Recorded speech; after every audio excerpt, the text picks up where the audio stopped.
ਵਾਹਿਗੁਰੂ ਜੀ ਕਾ ਖਾਲਸਾ ਵਾਹਿਗੁਰੂ ਜੀ ਕੀ ਫਤਿਹ। ਮੈਂ ਤੁਹਾਡੀ ਹੋਸਟ ਨੀਰਮ ਕੌਰ ਤੇ ਮੈਂ ਟੀਵੀ 84 ਦੇ ਸਾਰੇ ਦਰਸ਼ਕਾਂ ਤੇ ਸਰੋਤਿਆਂ ਦਾ ਹਾਰਦਿਕ ਸਵਾਗਤ ਕਰਦੀ ਹਾਂ ਪ੍ਰੋਗਰਾਮ ਸੱਚੋ ਸੱਚ ਵਿੱਚ, ਜਿਹੜੇ ਇਸ ਪ੍ਰੋਗਰਾਮ ਨਾਲ ਦੇਸ਼ਾਂ ਵਿਦੇਸ਼ਾਂ ਤੋਂ ਜੁੜ ਚੁੱਕੇ ਨੇ। ਖਾਲਿਸਤਾਨ ਅਫੇਅਰ ਸੈਂਟਰ ਦੇ ਸੰਚਾਲਕ ਡਾਕਟਰ ਅਮਰਜੀਤ ਸਿੰਘ ਜੀ ਰੋਜ਼ਾਨਾ ਦੀ ਤਰ੍ਹਾਂ ਸਟੂਡੀਓ ਵਿੱਚ ਮੇਰੇ ਨਾਲ ਸ਼ਾਮਿਲ ਨੇ। ਆਓ ਨਾ ਮਿਲ ਕੇ ਅੱਜ ਦੇ ਪ੍ਰੋਗਰਾਮ ਦੀ ਸ਼ੁਰੂਆਤ ਕਰਦੇ ਹਾਂ। ਜੀ ਡਾਕਟਰ ਸਾਹਿਬ, ਵਾਹਿਗੁਰੂ ਜੀ ਕਾ ਖਾਲਸਾ ਵਾਹਿਗੁਰੂ ਜੀ ਕੀ ਫਤਿਹ। ਜੀ ਡਾਕਟਰ ਸਾਹਿਬ, ਤੁਹਾਡਾ ਨਿੱਘਾ ਸਵਾਗਤ ਹੈ ਪ੍ਰੋਗਰਾਮ ਸੱਚੋ ਸੱਚ ਵਿੱਚ। ਬਹੁਤ ਬਹੁਤ ਸ਼ੁਕਰੀਆ ਜੀ ਡਾਕਟਰ ਸਾਹਿਬ, ਅੱਜ 24 ਜਨਵਰੀ 2017 12 ਮਾਘ ਨਾਨਕਸ਼ਾਹੀ ਸੰਮਤ 548 ਦਾ ਦਿਨ ਹੈ ਤੇ ਡਾਕਟਰ ਸਾਹਿਬ ਪ੍ਰੋਗਰਾਮ ਦੇ ਸ਼ੁਰੂ ਵਿੱਚ ਅਸੀਂ ਆਪਣੇ ਦਰਸ਼ਕਾਂ ਨੂੰ ਦੱਸ ਦੇਣਾ ਚਾਹੁੰਦੇ ਹਾਂ ਕਿ ਉਹ ਤੁਸੀਂ ਟੀਵੀ 84 ਨੂੰ ਦੇਖ ਸਕਦੇ ਹੋ roku, ਜਾਦੂ box, Facebook, spectrum, online streaming, TV 84 ਦੀ ਐਪ ਰਾਹੀਂ, ਬੈਲ 5 ਕੈਨੇਡਾ, ਗਲੋਬਲ CPN ਦੀ ਐਪ ਰਾਹੀਂ ਤੁਸੀਂ ਟੀਵੀ 84 ਨੂੰ ਦੇਖ ਸਕਦੇ ਹੋ। ਜੀ ਡਾਕਟਰ ਸਾਹਿਬ, ਅੱਜ ਦੇ ਜਿਹੜੇ ਅਹਿਮ ਇਸ਼ੂ ਹੈਗੇ ਨੇ ਉਹਨਾਂ 'ਚ ਜਿਹੜਾ ਪਹਿਲਾ ਇਸ਼ੂ ਹੈਗਾ ਉਸ ਬਾਰੇ ਤੁਹਾਡਾ ਕੀ ਕਹਿਣਾ? ਦੇਖੋ, 26 ਜਨਵਰੀ ਧੋਖਾ ਦਿਵਸ ਆ ਰਿਹਾ ਜੀ। ਅਸੀਂ ਇਸ ਦੇ ਉੱਤੇ ਆਪਣਾ ਇਸ ਹਫਤੇ ਦਾ ਕਾਲਮ ਲਿਖਿਆ ਸੀ, ਜਿਹੜਾ ਕਿ ਆਡੀਓ ਫਾਈਲ ਤੁਹਾਡੀ ਆਵਾਜ਼ ਦੇ ਵਿੱਚ ਹੈ ਔਰ ਪ੍ਰਿੰਟ ਦੇ ਵਿੱਚ ਜਿਹੜਾ ਬਹੁਤ ਸਾਰੀਆਂ ਪਬਲੀਕੇਸ਼ਨਸ ਨੇ ਛਾਪਿਆ ਔਰ ਸਾਡੇ ਫੇਸਬੁੱਕ ਪੇਜ 'ਤੇ ਆਲਮੋਸਟ 45,000 ਤੋਂ ਜ਼ਿਆਦਾ ਜਿਹੜੇ ਨੇ ਵਿਊਅਰ ਨੇ ਉਹਦੇ 'ਤੇ ਜੀ, 600 ਤੋਂ ਜ਼ਿਆਦਾ ਜਿਹੜੇ ਨੇ ਉਹ ਸ਼ੇਅਰ ਨੇ ਔਰ ਹੰਡਰਡਸ ਆਫ ਕਮੈਂਟਸ ਨੇ।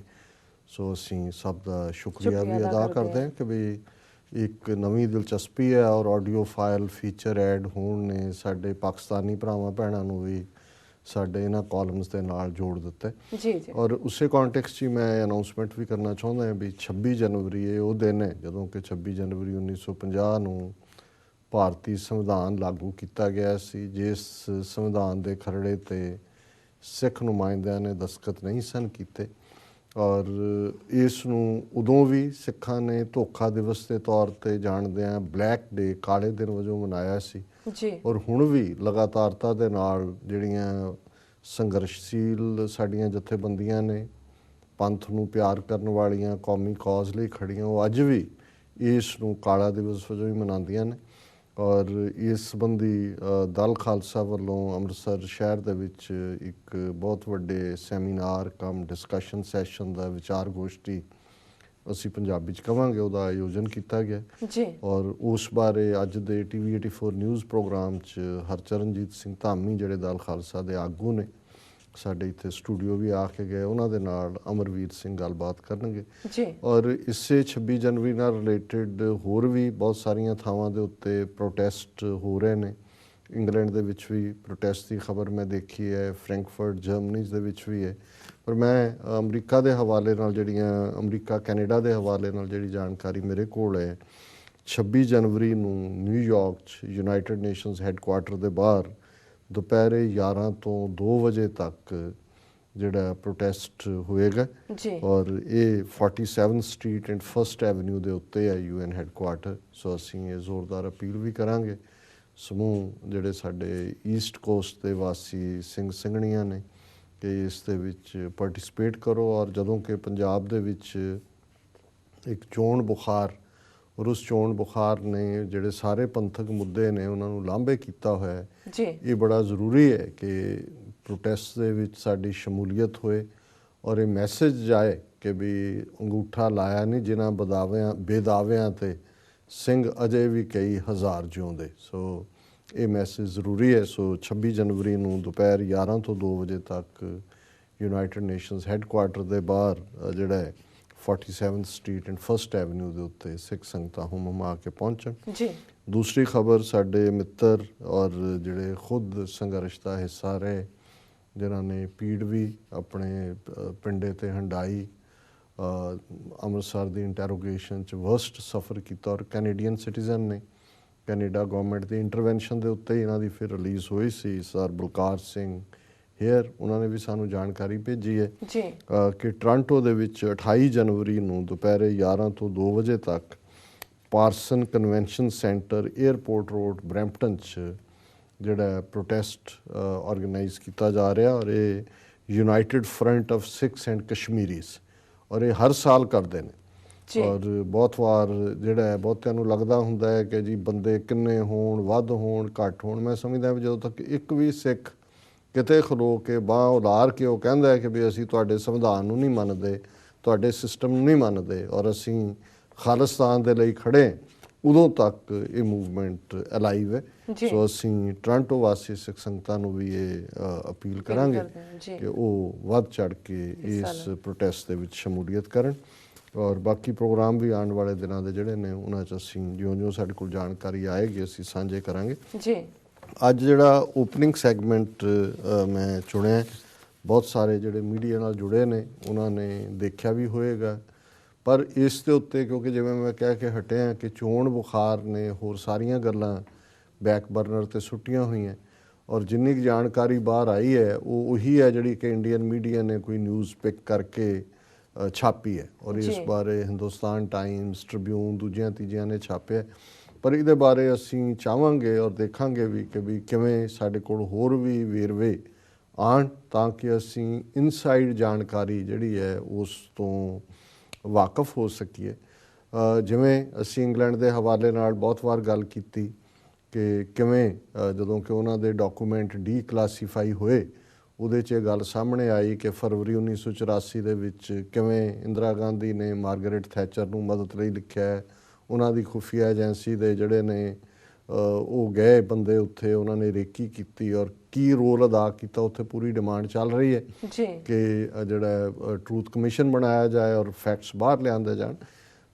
ਅਮਰੀਕਾ ਦੇ ਵਿੱਚ ਜਿਹੜੀ ਬਹੁਤ ਵੱਡੇ ਬਜਟ ਵਾਲੀ ਖੁਫੀਆ ਏਜੰਸੀ ਹੈ CIA ਜੀ, ਔਰ CIA ਜਿਵੇਂ ਇਹਨਾਂ ਦੀ ਵਿਦਨ ਕੰਟਰੀ FBI ਹੈ, ਫੈਡਰਲ ਬਿਊਰੋ ਆਫ ਇਨਵੈਸਟੀਗੇਸ਼ਨ, ਲੇਕਿਨ ਜਿਹੜੇ ਬਾਹਰਲੇ ਮੁਲਕਾਂ ਦੇ ਵਿੱਚ ਸਪਾਈਂਗ ਕਰਦੇ ਨੇ, ਜਸੂਸੀ ਕਰਦੇ ਨੇ, ਤਖਤੇ ਬਦਲਦੇ ਨੇ, ਲੀਡਰ ਖਰੀਦਦੇ ਨੇ, ਲੀਡਰ ਮਾਰਦੇ ਨੇ। ਮੇਰੇ ਕੋਲ ਆਰਟੀਕਲ ਬੜਾ ਅੱਛਾ ਆਇਆ ਹੈ ਜਿਹਦੇ 'ਚ CIA ਦੇ ਕੋਵਰਟ ਆਪਰੇਸ਼ਨਸ ਕੀ ਰਹੇ ਨੇ ਪਿਛਲੇ 50 ਸਾਲ ਦੇ ਵਿੱਚ, 60 ਸਾਲ 'ਚ, ਉਹਨਾਂ ਨੂੰ ਮੈਂ ਕਿਹਾ ਕਿਸੇ ਵੇਲੇ ਹੋਰ ਕਿਸੇ ਕੰਟੈਕਸਟ ਡਿਸਕਸ ਕਰਾਂਗੇ ਜੀ।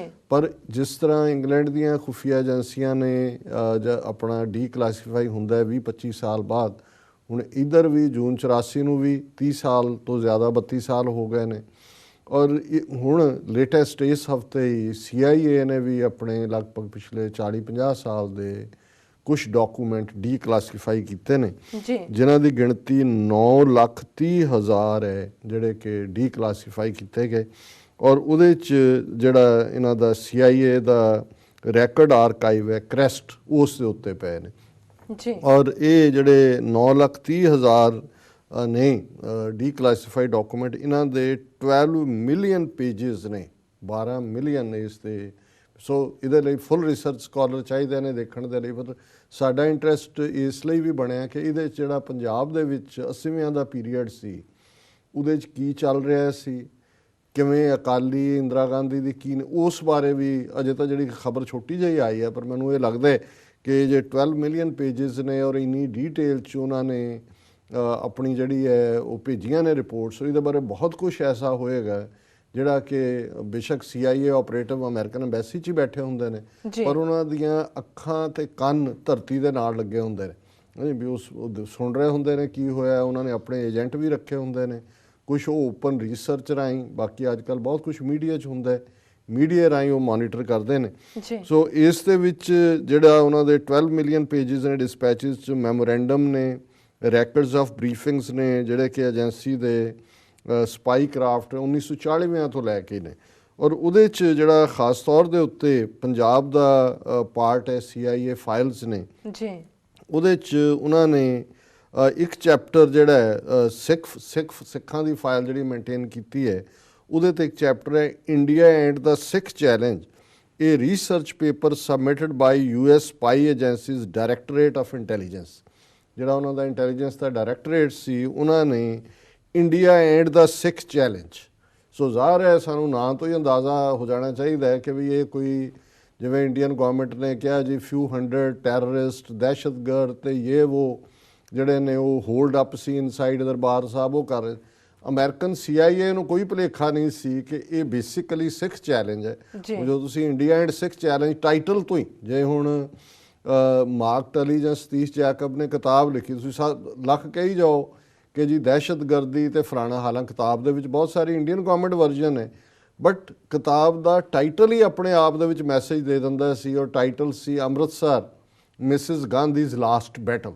ਜੀ ਸੋ ਜ਼ਾਹਰ ਹੈ ਅਸੀਂ ਉਹਨੂੰ ਬੈਟਲ ਆਫ ਅਕਾਲ ਤਖਤ ਕਹਿੰਦੇ ਹਾਂ। ਇਹ ਕੋਈ ਨਾ ਦਹਿਸ਼ਤਗਰਦੀ ਸੀ, ਨਾ ਫਲਸ਼ ਆਊਟ ਸੀ, ਨਾ ਫਲਸ਼ ਇਨ ਸੀ। ਇਹ ਡੂ ਔਰ ਡਾਈ ਲੜਾਈ ਸੀ ਔਰ ਬੈਟਲ ਆਫ ਅਕਾਲ ਤਖਤ ਸੀ। ਜੀ ਅਕਾਲ ਤਖਤ ਜਿਹੜਾ ਹੈ ਸਿੱਖੀ ਆਨ ਸ਼ਾਨ ਦਾ ਪ੍ਰਤੀਕ, ਉਹਨੂੰ ਡਿਫੈਂਡ ਕਰਦੇ ਆ ਸਰ ਜਰਨੈਲ ਸਿੰਘ ਖਾਲਸਾ ਪਿੰਡਾਂ ਵਾਲੇ, ਜਨਰਲ ਸੁਬੇਗ ਸਿੰਘ, ਭਾਈ ਅਮਰੀਕ ਸਿੰਘ ਨੇ to the last breath and bullet, ਅਖੀਰਲੇ ਸਾਹ ਤੇ ਅਖੀਰਲੀ ਗੋਲੀ ਤੱਕ ਉਹਨਾਂ ਨੇ ਮੁਕਾਬਲਾ ਕੀਤਾ।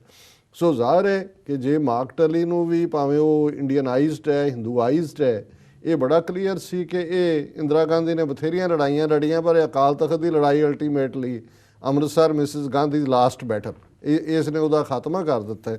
ਸੋ ਇਹਨਾਂ ਨੇ ਵੀ CIA ਫਾਈਲ ਦੇ ਵਿੱਚ, ਹਾਲਾਂਕਿ ਉਹਦੇ ਵਿੱਚ ਬਹੁਤ ਸਾਰਾ ਕੁਝ ਹੋਏਗਾ ਪਰ ਜਿਹੜਾ ਜਿੰਨਾ ਕੁ ਮੀਡੀਆ 'ਚ ਮੈਂ ਆਇਆ ਉਹਨੂੰ India and the Sikh challenge. ਦੂਸਰੀ ਗੱਲ ਜਿਹੜੀ ਮੈਨੂੰ ਇਹਦੇ 'ਚ ਦਿਲਚਸਪ ਲੱਗੀ, ਹਾਲਾਂਕਿ ਤੁਸੀਂ ਡਿਸਟੋਰਸ਼ਨ ਦੇਖਦੇ ਹੋ ਕਿ ਮੀਡੀਆ ਜਾਂ ਕੈਪਟਨ ਅਮਰਿੰਦਰ ਵਰਗੇ ਟੁਚੇ ਜਿਹੜੇ ਨੇ ਏਜੰਸੀਆਂ ਦੇ ਔਰ ਆਸ਼, ਉਹ ਕਿਵੇਂ, ਕਿਉਂਕਿ ਇਹਦੇ 'ਚ ਬਾਦਲ ਦਾ ਮੈਂਸ਼ਨ ਹੈ CIA ਰਿਪੋਰਟ 'ਚ ਕਿ ਵੀ ਇਹ ਕਿਵੇਂ ਆਪਣਾ ਸੈਲਫ ਪ੍ਰਮੋਸ਼ਨ ਦੇ ਲਈ ਉਹ ਸੈਪਰੇਟਿਸਟ ਦੇ ਨਾਲ ਰਲਿਆ। ਔਰ ਇਸ ਸਾਰੀ ਰਿਪੋਰਟ ਦੇ ਵਿੱਚ ਕਿਤੇ ਵੀ ਸ਼ਬਦ ਟੈਰਰਿਸਟ ਇਸਤੇਮਾਲ ਨਹੀਂ ਕੀਤਾ CIA ਨੇ। ਉਹਨਾਂ ਨੇ ਮਿਲੀਟੈਂਟ, ਜੰਗਜੂ, ਖਾੜਕੂ ਔਰ ਦੂਸਰਾ ਸੈਪਰੇਟਿਸਟ, ਅਲਗਾਵ, ਕਿ ਅੱਡ ਤਾਂ ਚਾਹੁੰਦੇ ਹਾਂ। ਜਦੋਂ ਅਸੀਂ ਇਹ ਕਹਿੰਦੇ, ਜਦੋਂ ਉਹ ਕਹਿੰਦੇ ਨੇ ਕਿ ਭਾਈ ਉਹਦਾ ਨਾਂ ਹੀ ਰਿਪੋਰਟ ਦਾ ਇੰਡੀਆਜ਼ ਮੋਸਟ ਇੰਪੋਰਟੈਂਟ 6 ਦੇ ਥੱਲੇ ਉਹਨਾਂ ਨੇ India and the Sikh challenge, so ਇਹਦੇ ਥੱਲੇ ਬਹੁਤ ਸਾਰਿਆਂ ਦੇ ਪ੍ਰੋਫਾਈਲ ਹੋਣਗੇ ਕਿ ਕਿਨੇ ਕੀ ਕੀਤਾ। ਹੁਣ ਜ਼ਾਹਰ ਹੈ ਕਿ CIA ਨੂੰ ਬੜਾ ਕਲੀਅਰ ਹੈ ਕਿ ਨਾ ਇਹ ਕੋਈ ਦਹਿਸ਼ਤਗਰਦੀ ਹੈ, ਨਾ ਇਹ ਕੋਈ ਛੋਟੇ ਸੈਕਸ਼ਨ ਦੀ ਗੱਲ ਹੈ, ਸਿੱਖ ਚੈਲੰਜ ਹੈ। ਔਰ ਇਹ ਸਿੱਖ ਚੈਲੰਜ ਦੇ ਲਈ ਜਿਹੜੇ ਖਲੋਤੇ ਨੇ ਸਿੱਖਾਂ ਦੇ ਲਈ, ਉਹ ਮਿਲੀਟੈਂਟਸ ਨੇ ਔਰ ਉਹ ਅੱਡ ਹੋਣਾ ਚਾਹੁੰਦੇ ਨੇ। ਸੋ ਇਸ ਦੇ ਵਿੱਚ ਜਿਹੜਾ ਬਾਦਲ ਬਾਰੇ ਕਾਮੈਂਟ, ਕਿਉਂਕਿ ਮੀਡੀਆ ਨੂੰ ਅੱਜ ਕੱਲ੍ਹ ਸੂਟ ਵੀ ਕਰਦਾ, ਹੁਣ ਹੋ ਸਕਦਾ ਹੈ ਏਜੰਸੀਆਂ ਨੇ ਕੇਜਰੀਵਾਲ ਦੀ ਪਿੱਠ ਠੋਕਣੀ ਹੋਏ। ਸੋ ਅਦਰਵਾਈਜ਼ ਇੱਦਾਂ ਦੀ ਖਬਰ ਜੇ ਆ ਵੀ ਗਈ ਸੀ, 4 ਦਿਨ ਹੋ ਗਏ ਨੇ ਰਿਲੀਜ਼, ਹੁਣੇ ਹੀ ਕਿਉਂ ਕਰਨਾ ਸੀ। ਸੋ ਹਰ ਇੱਕ ਨੂੰ ਇਹ ਸੂਟ ਕਰਦਾ ਕਿ ਵੀ ਉਹਨਾਂ ਨੂੰ ਵੀ ਪਤਾ ਹੈ ਵੀ ਸ਼ਿਪ ਜਿਹੜਾ ਡੁੱਬ ਰਿਹਾ ਤੇ ਹੁਣ ਕਿਸੇ ਨਵੇਂ ਤੇ ਚੜ੍ਹਨਾ। ਸੋ ਉਹਦੇ 'ਚ ਬਾਦਲ ਬਾਰੇ ਜਿਹੜਾ ਇੱਕ ਕਾਮੈਂਟ ਹੈ, ਔਰ ਮੈਂ ਉਸ ਤੋਂ ਅੱਗੇ ਫਿਰ ਗੱਲ ਕਰਾਂਗਾ, ਉਹਦੇ 'ਚ ਰਾਜੀਵ ਗਾਂਧੀ ਬਾਰੇ ਵੀ ਹੈ ਕਿ ਕਿਵੇਂ ਉਹਨੇ ਹਾਈਡਰੋਜਨ ਬੰਬ ਬਣਾਇਆ। ਬਾਦਲ ਬਾਰੇ ਹੈ, Badal is working to advance his personal fortunes by heading his own Akali Dal dissident party and siding with Sikh extremist against the state government. ਕਿ ਬਾਦਲ ਜਿਹੜਾ ਹੈ ਉਹ ਆਪਣੀ ਨਿੱਜੀ ਪ੍ਰਮੋਸ਼ਨ ਦੇ ਲਈ, ਫੋਰਚੂਨ ਹੁੰਦਾ ਕਿਸਮਤ, ਆਪਣੇ ਕਰੀਅਰ ਨੂੰ ਅੱਗੇ ਵਧਾਉਣ ਦੇ ਲਈ ਉਹਨੇ ਆਪਣੀ ਪਾਰਟੀ ਬਣਾਈ ਹੋਈ ਹੈ। ਔਰ ਮੇਰਾ ਖਿਆਲ ਹੈ ਵੀ ਕਿਉਂਕਿ ਮੇਰੇ ਕੋਲ ਹੁਣ ਸਾਰੀ ਰਿਪੋਰਟ ਨਹੀਂ ਹੈ, ਇਹ ਉਸ ਪੀਰੀਅਡ ਦੀ ਗੱਲ ਹੋਏਗੀ ਜਦੋਂ ਕਿ ਬਰਨਾਲੇ ਨੇ ਸਮਝੌਤਾ ਕਰ ਲਿਆ ਸੀ, ਜਿਹੜਾ ਲੌਂਗੋਵਾਲ ਦੇ ਸਮਝੌਤੇ ਤੋਂ ਬਾਅਦ ਬਾਦਲ ਚੀਫ ਮਿਨਿਸਟਰ ਬਣਿਆ ਔਰ ਉਦੋਂ ਜਿਹੜਾ ਬਰਨਾਲਾ ਚੀਫ ਮਿਨਿਸਟਰ ਬਣਿਆ, ਹੁਣ ਤਾਂ ਮਰ ਗਿਆ ਬਰਨਾਲਾ ਵੀ, ਔਰ ਬਾਦਲ ਨੇ ਜਿਹੜਾ ਆਪਣਾ ਅਲੱਗ ਰੱਖਿਆ ਸੀ। ਔਰ ਉਦੋਂ ਬਾਦਲ ਜੁਝਾਰੂਆਂ ਦੇ ਭੋਗਾਂ ਤੇ ਵੀ ਜਾਂਦਾ ਸੀ ਔਰ ਆਪਣੇ ਆਪ ਨੂੰ ਪੂਰਾ ਸਿੰਪੈਥਾਈਜ਼ ਉਸ ਦੌਰ ਦੀ ਹੋਏਗੀ, ਕਿਉਂਕਿ 84 ਪੀਰੀਅਡ 'ਚ ਤਾਂ ਕੋਈ ਡਿਸੀਡੈਂਟ ਅਕਾਲੀ ਦਲ ਨਹੀਂ ਸੀ, ਮੁਕੰਮਲ ਅਕਾਲੀ ਦਲ ਸੀ ਉਹਨਾਂ ਦਾ। Badal is working to advance his personal fortunes. ਪਰ ਇੱਕ ਗੱਲ ਜ਼ਾਹਰ ਹੈ ਵੀ CIA ਨੂੰ ਪਤਾ ਸੀ ਕਿ ਇਹ ਆਪਣੀ ਨਿੱਜ ਦੇ ਲਈ, ਨਿੱਜੀ ਜਿਹੜਾ ਅੱਗੇ ਜਾਣ ਦੇ ਲਈ ਕੁਝ ਵੀ ਕਰ ਸਕਦਾ। ਉਹਦੀ ਸਾਰੀ ਪੋਲਿਟਿਕਸ ਜਿਹੜੀ ਹੈ ਉਹ ਕੋਈ ਸਿੱਖਾਂ ਜਾਂ ਸੈਪਰੇਟਿਸਟ ਦੇ ਨਾਲ ਨਹੀਂ ਜੁੜੀ ਹੋਈ, ਉਹ ਪਰਸਨਲ ਫੋਰਚੂਨ ਹੈ own Akali and siding with Sikh extremist against the state government. ਕਿ ਜੇ ਅੱਜ ਸਿੱਖ ਐਕਸਟ੍ਰੀਮਿਸਟ ਦੇ ਨਾਲ ਉਹ ਹੈਂਡ ਜੁਆਇਨ ਕਰ ਰਿਹਾ ਤੇ ਉਹਦੇ 'ਚੋਂ ਵੀ ਉਹਦਾ ਨਿੱਜ ਸਵਾਰਥ ਹੈ ਕਿ ਉਹਨੇ ਆਪਣਾ ਫੋਰਚੂਨ ਉਹਦੇ 'ਚੋਂ ਕੱਢਣਾ।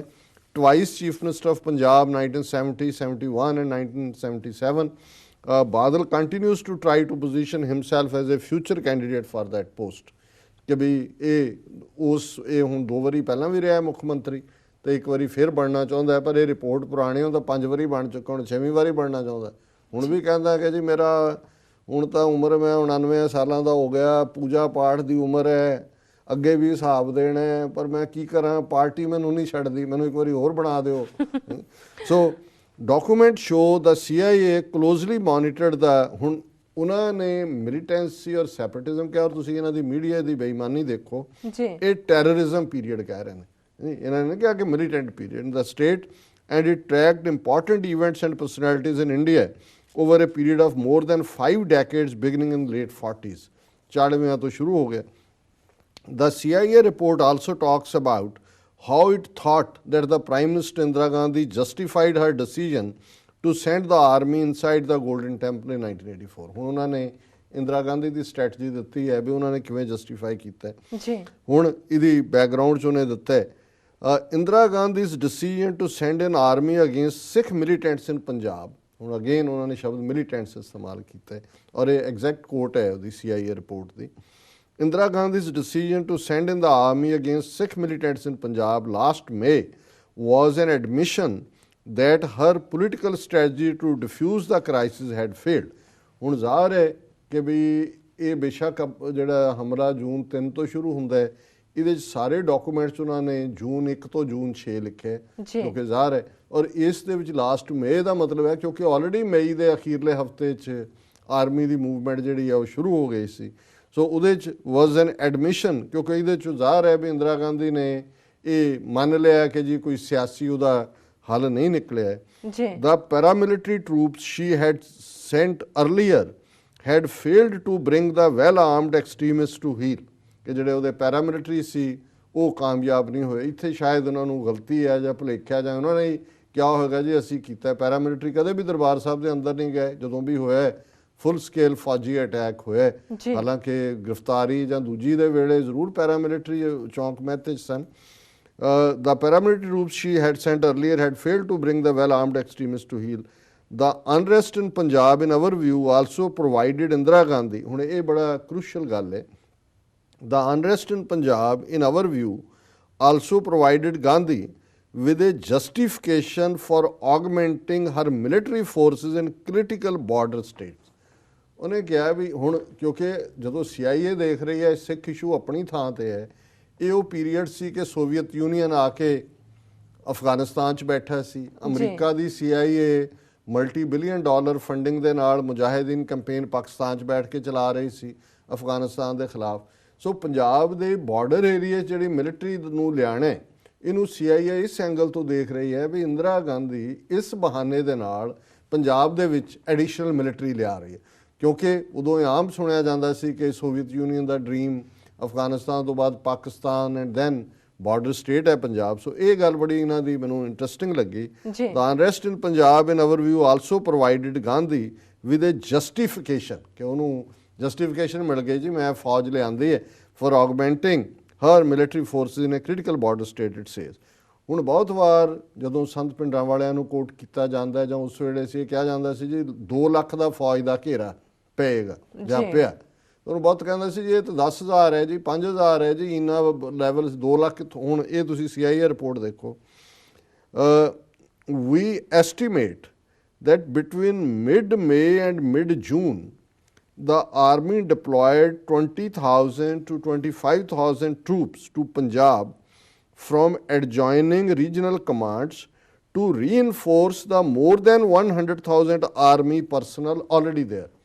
कि मिड मई तक पंजाब दे विच 1 लाख फौज सी ऑलरेडी और मिड मई और मिड जून दे विच 20 तो 25,000 ट्रूप्स जिहड़े ने ਉਹ ਹੋਰ ਜਿਹੜੀਆਂ ਰੀਜਨਲ ਕਮਾਂਡ ਸੀ ਉਹਦਾ ਮਤਲਬ ਹੈ ਕਿ ਨਾਰਦਰਨ ਕਮਾਂਡ ਈਸਟਰਨ ਕਮਾਂਡ ਦੂਜੀਆਂ ਤੋਂ 20 ਤੋਂ 25,000 ਸ਼ੋਲਜਰ ਹੋਰ ਲਿਆਂਦੇ ਗਏ ਜਿਹੜੇ ਕਿ ਆਲਰੇਡੀ ਜਿਹੜਾ ਲੱਖ ਸ਼ੋਲਜਰ ਸੀ ਉਹਨੂੰ ਸੋ 1.25 ਲੱਖ ਤਾਂ ਇਹਨਾਂ ਨੇ ਐਡਮਿਟ ਕਰ ਲਿਆ ਜੀ 2 ਲੱਖ ਜੇ ਤੁਸੀਂ ਉਹਦੇ 'ਚ ਔਰ ਇਹ ਮਿਲਟਰੀ ਦੀ ਗੱਲ ਕਰ ਰਹੇ ਨੇ ਹੁਣ ਤੁਸੀਂ ਉਹਦੇ 'ਚ ਸੈਂਟਰਲ ਫੋਰਸਿਸ CRPF ਜਿਹੜੀ ਵੱਡੀ ਗਿਣਤੀ 'ਚ ਪਹਿਲਾਂ ਹੀ ਅਪਾਇੰਟ ਕੀਤੀ ਸੀ ਤੇ ਜੇ ਉਹਦੇ ਤੁਸੀਂ ਪੰਜਾਬ ਪੁਲਿਸ ਵੀ ਰਲਾ ਦਿਓ ਤਾਂ ਨੰਬਰ 2 ਲੱਖ ਨੂੰ ਵੀ ਕ੍ਰਾਸ ਕਰ ਜਾਂਦਾ ਹੈ ਔਰ ਇਹ ਕਿਹਨੂੰ ਜੀ ਇਹ 20-25 ਨੂੰ ਫੜਨ ਲਈ ਅੰਦਰ ਕਿ ਜੀ ਇਹ ਅਸੀਂ ਹੋਲਡ ਅਪ ਨੇ ਔਰ ਦੂਜੇ ਨੇ ਹੁਣ ਇਹਨੂੰ ਕੌਣ ਕਹਿੰਦਾ ਹੈ ਕਿ ਜੀ ਇਹ ਸਿਰਫ ਦਰਬਾਰ ਸਾਹਿਬ ਨਾਲ ਸੰਬੰਧਿਤ ਸੀ ਕਿਉਂਕਿ ਇਹ 2 ਲੱਖ ਫੌਜ ਲਾ ਕੇ ਪੰਜਾਬ ਸਾਰਾ ਕੱਟ ਆਫ ਕੀਤਾ 12,000 ਪਿੰਡਾਂ ਦੇ ਵਿੱਚ ਫੌਜ ਲਾ ਕੇ ਔਰ ਕਿਵੇਂ 37 ਇਤਿਹਾਸਕ ਗੁਰਦੁਆਰੇ ਟਾਰਗੇਟ ਕੀਤੇ ਜੀ ਔਰ ਫਿਰ ਉਹਨਾਂ ਨੇ ਕਿਹਾ ਇੰਦਰਾ ਦੀ ਅਸੈਸੀਨੇਸ਼ਨ ਹੋਈ ਫਿਰ ਉਹਨਾਂ ਨੇ ਰਾਜੀਵ ਗਾਂਧੀ ਦਾ ਕਿਹਾ ਵੀ ਰਾਜੀਵ ਗਾਂਧੀ ਹੁਣ ਸਮਝੌਤੇ ਦੀਆਂ ਇੰਦਰਾ ਗਾਂਧੀ ਦੇ ਮਾਰੇ ਜਾਣ ਤੋਂ ਬਾਅਦ ਦੀ ਗੱਲ ਹੈ ਵੀ ਸਮਝੌਤੇ ਦੀਆਂ ਗੱਲਾਂ ਕਰਦਾ ਬਟ ਕੀ ਕਰ ਸਕਦਾ ਕੀ ਦੇਗਾ ਸਿੱਖਾਂ ਨੂੰ ਹੁਣ ਜਿਹੜੇ ਸਿੱਖ ਅੱਜ ਆਮ ਆਦਮੀ ਪਾਰਟੀ ਤੋਂ ਸਮਝਦੇ ਨੇ ਵੀ ਸਾਨੂੰ ਪਤਾ ਨਹੀਂ ਕੀ ਦੇ ਦੇਣਾ ਉਦੋਂ ਵੀ ਲੋਕਾਂ ਨੂੰ ਲੱਗਦਾ ਸੀ ਦੇਖੋ ਜੀ ਲੌਂਗੋਵਾਲ ਅਕੋਰਡ ਹੋ ਗਿਆ ਜੀ ਉਹਨੇ ਇਹ ਵੀ ਮੰਨ ਲਿਆ ਜੀ ਉਹ ਵੀ ਮੰਨ ਲਿਆ ਹੁਣ CIA ਦੀ ਰਿਪੋਰਟ 'ਚ ਬੜਾ ਕਲੀਅਰ ਹੈ ਵੀ ਕੀ ਇਹ ਕਰ ਸਕਦਾ he might also choose to release Sikh detainees and offer agricultural subsidies to supplement the accord provisions ਹੁਣ ਇਹ ਲੌਂਗੋਵਾਲ ਨਾਲ ਅਕੋਰਡ ਤੋਂ ਬਾਅਦ ਦੇਗਾ ਉਹਨੇ ਕਿਹਾ ਜੀ ਕੁਝ ਡਿਟੇਨੀ ਜਿਹੜੇ ਫੜੇ ਹੋਏ ਨੇ ਝੂਠੇ ਉਹਨਾਂ ਨੂੰ ਛੱਡ ਦੇਗਾ ਕੁਛ ਡੋਲ ਆਊਟ ਕਰ ਦੇਗਾ ਕਿ ਜੀ ਆ ਮੈਂ ਸਬਸਿਡੀ ਦੇ ਰਿਹਾ। ਜੀ ਕੰਸੈਸ਼ਨਸ ਔਨ ਆਟੋਨਮੀ ਵੁੱਡ ਬੀ ਅਨਲਾਈਕਲੀ, ਇਹ ਹੁਣ ਬੜਾ ਇੰਪੋਰਟੈਂਟ ਲਾਈਨ ਹੈ, ਕੰਸੈਸ਼ਨਸ ਔਨ ਆਟੋਨਮੀ ਵੁੱਡ ਬੀ ਅਨਲਾਈਕਲੀ, ਕਿ ਇਹ ਜਿਹੜੀ ਆਟੋਨਮੀ ਹੈ, ਆਜ਼ਾਦੀ, ਖੁਦ ਮੁਖਤਾਰੀ, ਇਹਦੇ ਦੇ ਉੱਤੇ ਕੋਈ ਸੰਭਾਵਨਾ ਨਹੀਂ ਹੈ ਕਿ ਰਾਜੀਵ ਗਾਂਧੀ ਕੋਈ ਕੰਸੈਸ਼ਨ ਦੇਗਾ। ਹੁਣ ਤੁਹਾਡਾ ਮੋਰਚਾ ਆਨੰਦਪੁਰ ਦੇ ਮੱਥੇ ਤੇ ਲੱਗਾ ਹੋਏ, ਜਿਹੜਾ ਆਟੋਨਮਸ ਪੰਜਾਬ ਮੰਗਦਾ ਹੋਏ, ਜੂਨ 84 ਦਾ ਘੱਲੂਕਾਰਾ ਹੋ ਜਾਏ, ਜੀ ਬਾਦਲ ਐਂਡ ਕੰਪਨੀ ਆਰਟੀਕਲ 25 ਪਾੜ ਚੁੱਕੇ ਹੋਣ, ਜੂਨ 84 ਚ ਕਹਿਣ ਜੇ ਹੁਣ ਜੰਗ ਡਿਕਲੇਅਰ ਹੋ ਗਈ, ਦੂਜਾ ਫਿਰ ਲੌਂਗੋਵਾਲ ਅਕੋਰਡ ਕਰਕੇ ਆ ਜਾਏ, ਫਿਰ ਸਿੱਖ ਸਮਝਣਗੇ ਜੀ ਦੇਖੋ ਲੌਂਗੋਵਾਲ ਸ਼ਾਂਤੀ ਦਾ ਮਸੀਹ ਆ, ਦੂਜਾ ਰਾਜੀਵ ਗਾਂਧੀ ਦੇ ਨਾਲ। ਪਰ ਇੱਕ ਗੱਲ ਇਹਦੇ 'ਚ ਹੋਰ ਦਿਲਚਸਪ ਹੈ, ਹੁਣ ਰਾਜੀਵ ਗਾਂਧੀ ਨੂੰ ਤਮਿਲਾਂ ਨੇ ਮਾਰਤਾ, ਉਹਨੇ ਬੀਬੀ ਧੇਨੂ ਨੇ, ਪਰ CIA ਨੂੰ ਇਹ ਲੱਗਦਾ ਸੀ ਕਿ ਜਿਵੇਂ ਇੰਦਰਾ ਗਾਂਧੀ ਦਾ ਖਾਤਮਾ ਸਿੱਖਾਂ ਨੇ ਕੀਤਾ, ਐਵੇਂ ਰਾਜੀਵ ਗਾਂਧੀ ਵੀ ਸਿੱਖਾਂ ਹੱਥੋਂ ਜਾਏਗਾ। ਈਵਨ ਅੰਡਰ ਦਾ ਬੈਸਟ ਸਿਨੇਰੀਓ, ਉਹਨੇ ਕਿਹਾ ਜੀ ਭਾਵੇਂ ਉਹਨੇ ਸਮਝੌਤਾ ਕਰ ਲਿਆ, ਬੜਾ ਖੁਸ਼ ਕਰ ਰਿਹਾ, ਜਦੋਂ even under the best scenario the likelihood of Gandhi eventually falling victim to a Sikh assassin would be about even, ਕਿ ਅੱਧੋ-ਅੱਧ, ਕਿ ਇਸ ਗੱਲ ਦੀਆਂ ਸੰਭਾਵਨਾਵਾਂ ਨੇ ਕਿ ਇਸ ਸਭ ਦੇ ਬਾਵਜੂਦ ਰਾਜੀਵ ਗਾਂਧੀ ਜਿਹੜਾ ਹੈ ਕਿਸੇ ਸਿੱਖ ਅਸੈਸਨ, ਜਿਹੜਾ ਹਮਲਾਵਰ ਹੈ, ਉਸ ਦੀਆਂ ਗੋਲੀਆਂ ਦਾ ਸ਼ਿਕਾਰ ਹੋ ਸਕਦਾ ਹੈ। ਸੋ ਫਿਰ ਉਹਨਾਂ ਨੇ ਟੋੜੇ ਬਾਰੇ, ਕਿਉਂਕਿ ਉਹ ਜਿਹੜੀ ਫਾਈਲ ਦੇ ਵਿੱਚ ਇੰਪੋਰਟੈਂਟ ਸਿੱਖ ਲੀਡਰਸ ਹੈ, ਉਹਦੇ 'ਚ ਉਹਨਾਂ ਨੇ ਟੋੜੇ ਬਾਰੇ ਕਿਹਾ ਕਿ ਵੀ ਇਹ ਜਿਹੜਾ ਹੈ which is in charge of ਇਹ politically opportunist who probably hopes to become Punjab CM। ਇਹ ਵੀ ਬਿਲਕੁਲ ਠੀਕ ਹੈ, ਸਾਰਾ ਟੋੜਾ ਮਰ ਗਿਆ। ਉਹਦੀ ਚਾਹਨਾ ਸੀ ਕਿ ਭਾਵੇਂ ਇੱਕ ਵਾਰੀ ਮੈਨੂੰ ਚੀਫ ਮਿਨਿਸਟਰ ਦੀ ਕੁਰਸੀ ਤੇ ਬਿਠਾ ਦਿਓ, ਭਾਵੇਂ ਅਗਲੇ ਪਰ ਲਾ ਹੀ ਦੇਣਾ। ਸੋ ਇਹ ਅਸੀਂ ਐਕਸਪੈਕਟ ਕਰਦੇ ਹਾਂ ਕਿ ਕੋਈ ਰਿਸਰਚਰ ਇਹਦੇ ਉੱਤੇ ਡੀਟੇਲ ਗੱਲਬਾਤ ਕਰੇਗਾ। ਔਰ ਇਸ ਦੇ ਨਾਲ ਆਉਂਦੇ ਹੀ ਅਮਰਿੰਦਰ ਨੇ ਨਾਲ ਹੀ ਅੱਜ ਬਿਆਨ ਦਾਗ ਦਿੱਤਾ, ਕਹਿੰਦਾ ਬਾਦਲ ਨਿਊ ਅਬਾਊਟ, ਉਹ ਕਹਿੰਦਾ ਜੀ ਦੇਖੋ CIA ਰਿਪੋਰਟ ਨੇ ਵੀ ਕਹਿ ਦਿੱਤਾ ਕਿ ਬਾਦਲ ਜਿਹੜਾ ਉਹਦੇ ਹੱਥ ਰਲੇ ਹੋਏ ਸੀ ਸਿੱਖ ਐਕਸਟ੍ਰੀਮਿਸਟ, ਉਹ ਟੈਰਰਿਸਟ ਕਹਿ ਰਿਹਾ ਅਮਰਿੰਦਰ ਜੀ, ਇੰਡੀਅਨ ਮੀਡੀਆ ਉਹਨਾਂ ਨਾਲ ਰਲੇ ਸੀ। ਉਹ ਕਹਿੰਦਾ ਜੀ ਇਹ ਤਾਂ ਜਿਹੜਾ ਸੈਂਟਰ ਦੀਆਂ ਪਲਾਨਸ ਆਪਰੇਸ਼ਨ ਬਲੂ ਸਟਾਰ ਬਾਰੇ ਬਾਦਲ ਨੂੰ ਪਤਾ ਸੀ ਪਹਿਲਾਂ ਤੋਂ ਹੀ, ਔਰ Badal was constantly in touch with the centre, particularly Indira Gandhi. ਉਹਨਾਂ ਨੂੰ ਕੋਈ ਪੁੱਛਿਆ ਵੀ ਤੂੰ ਉੱਥੇ ਕੀ ਕਰਦਾ ਸੀ, ਤੂੰ ਨਹੀਂ ਹਿੱਸਾ ਸੀ ਜਿਹੜੀਆਂ 18 ਮੀਟਿੰਗਸ ਹੋਈਆਂ, ਤੂੰ ਇੰਦਰਾ ਗਾਂਧੀ ਦਾ ਏਲਚੀ ਬਣ ਕੇ ਅਕਾਲੀ ਲੀਡਰਾਂ ਦੇ ਨਾਲ ਗੱਲਬਾਤ ਕਰਦਾ ਸੀ, ਤੈਨੂੰ ਨਹੀਂ ਸੀ ਪਤਾ ਵੀ ਇੰਦਰਾ ਗਾਂਧੀ ਨੇ ਕੀ ਕਰਨਾ ਜੀ। ਔਰ ਹੁਣ ਬਾਦਲ ਨੂੰ ਸਿੰਗਲ, ਇਹ ਸਭ ਰਲੇ ਹੋਏ ਨੇ, ਕੋਈ ਬਾਦਲ ਕੋਈ ਉਹ ਕਾਬਲੇ ਮੁਆਫੀ ਨਹੀਂ ਹੈ, ਇਹਦੇ 'ਚ ਕੋਈ ਸ਼ੱਕ ਨਹੀਂ ਹੈ ਕਿ ਦਰਬਾਰ ਸਾਹਿਬ ਤੇ ਹਮਲੇ 'ਚ ਬਾਦਲ ਦਾ, ਔਰ ਇਹ ਵੀ ਕੋਈ ਉਹਦੇ ਤੋਂ ਜਿਹੜੇ ਨੇ ਬਲੇਮ ਤੋਂ ਬਚ ਨਹੀਂ ਸਕਦੇ। ਔਰ ਇਹ ਹੁਣ ਕਹਿੰਦਾ ਜੀ Badal was even aware of the date when the 1984 operation was to be launched, it was he who had given a sort of green signal to the centre. Indira Gandhi ਨਿਆਣੀ ਸੀ, ਉਹ ਇਹਨਾਂ ਦੇ ਗ੍ਰੀਨ ਸਿਗਨਲ ਦੀ ਵੇਟ ਹੀ ਕਰ ਰਹੀ ਸੀ ਜੀ ਮੈਂ ਕਰ। ਇਹ ਸਭ ਉਹਨੇ ਇੰਦਰਾ ਗਾਂਧੀ ਨੇ ਸਾਰੇ ਜਿੰਨੇ ਟੁੱਕੜ ਬੋਚ ਨੇ ਸਣੇ ਅਮਰਿੰਦਰ ਦੇ, ਇਹਨਾਂ ਨੂੰ ਅਸੈਸ ਕੀਤਾ ਹੋਇਆ ਸੀ ਵੀ ਇਹ ਕਿਸ ਚੀਜ਼ ਦੇ ਭੁੱਖੇ ਨੇ, ਕਿਨੇ ਕਿੱਥੇ ਡਿੱਗਣੇ। ਉਹ CIA ਨੇ ਵੀ ਕਿਹਾ ਵੀ ਉਹਨੇ ਬਾਦਲ ਨੇ ਆਪਣਾ ਫਾਰਚੂਨ ਚਮਕਾਣਾ ਸੀ, ਟੋੜਾ ਜਿਹੜਾ ਅਪਰਚੂਨਿਸਟ ਚੀਫ ਮਿਨਿਸਟਰ ਬਣਨ ਦੀ ਲਾਈਨ 'ਚ ਸੀ। ਔਰ ਇੱਕ ਪਾਰਟ ਜਿਹੜਾ ਇਹਦੇ 'ਚ ਜਿਹੜਾ ਇਹਦੇ ਨਾਲ ਤਾਲੁਕ ਨਹੀਂ ਹੈ ਇਹ ਸੀ ਕਿ ਵੀ ਇੰਡੀਆ ਨੇ ਰਾਜੀਵ ਗਾਂਧੀ ਦੇ ਵੇਲੇ ਹੀ ਜਿਹੜਾ 1985 ਦੇ ਵਿੱਚ ਹਾਈਡਰੋਜਨ ਬੰਬ ਡਿਵੈਲਪ ਕਰ ਲਿਆ ਸੀ, ਪਰ ਕਿ ਇੰਟਰਨੈਸ਼ਨਲ ਸੈਂਕਸ਼ਨਸ ਲੱਗਣਗੀਆਂ ਉਹਦੇ ਡਰਦੇ ਆ ਕੋਈ ਟੈਸਟ ਨਹੀਂ ਸੀ ਕੀਤਾ। ਸੋ ਅਸੀਂ ਐਕਸਪੈਕਟ ਕਰਦੇ ਹਾਂ ਕਿ ਕੋਈ ਸਿੱਖ ਰਿਸਰਚ ਸਕਾਲਰ, PhD ਸਟੂਡੈਂਟ ਜਾਂ ਦੂਜੇ, ਕਿਉਂਕਿ ਹੁਣ ਆਰਕਾਈਵਸ ਤੇ ਉਹਨਾਂ ਦੇ ਸਾਰੇ ਡਾਕੂਮੈਂਟ ਹੈਗੇ ਨੇ, ਪੰਜਾਬ ਨਾਲ ਰਿਲੇਟਡ ਬਹੁਤ ਸਾਰੀ ਜਾਣਕਾਰੀ ਹੋਏਗੀ ਜਿਹੜੀ ਕਿ ਮੈਂ ਸਮਝਦਾ ਹਾਂ ਵੀ ਜਿਵੇਂ ਇੰਗਲੈਂਡ ਬਾਰੇ ਅੱਜ ਗੱਲ ਹੋ ਰਹੀ ਹੈ, ਚਲੋ ਅਜੇ ਤੱਕ ਇਹ ਤਾਂ ਨਹੀਂ ਸਾਹਮਣੇ ਆਇਆ ਕਿ ਵੀ ਉਸ ਪੀਰੀਅਡ 'ਚ ਕੋਈ ਅਮਰੀਕਨ ਏਜੰਸੀਆਂ ਨੇ ਹੈਲਪ ਕੀਤੀ, ਕਿਉਂਕਿ CIA ਦੀ ਰਿਪੋਰਟਿੰਗ ਤੋਂ ਲੱਗਦਾ ਹੈ ਕਿ ਵੀ ਇਹ ਕੁਆਇਟ ਇਹਨਾਂ ਦੇ ਗਰਾਊਂਡ ਦੇ ਉੱਤੇ ਜਿਹੜੀਆਂ ਰਿਐਲਿਟੀਜ਼ ਨੇ ਉਹਨਾਂ ਨੂੰ ਇਹ ਚੰਗੀ ਤਰ੍ਹਾਂ ਸਮਝਦੇ ਸੀ। ਸੋ ਜਿੰਨੀ ਕੁ ਹੋਰ ਜਾਣਕਾਰੀ ਆਏਗੀ ਅਸੀਂ ਉਹਨੂੰ ਆਉਣ ਵਾਲੇ ਫਿਰ ਪੀਰੀਅਡ ਸ਼ੇਅਰ ਕਰਦੇ ਰਹਾਂਗੇ ਜੀ। ਡਾਕਟਰ ਸਾਹਿਬ ਰਹਿੰਦੇ ਇਸ਼ੂ ਆਪਾਂ ਬ੍ਰੇਕ ਤੋਂ ਬਾਅਦ ਡਿਸਕਸ ਕਰਦੇ ਹਾਂ, ਲੈਂਦੇ ਹਾਂ ਇੱਥੇ ਬ੍ਰੇਕ। ਵਿਊਅਰਸ ਤੁਸੀਂ ਨਾਲ ਇਸ ਤਰ੍ਹਾਂ ਬਣੇ ਰਹਿਣਾ, ਮਿਲਦੇ ਹਾਂ ਆਫਟਰ ਦਿਸ ਸ਼ਾਰਟ ਬ੍ਰੇਕ।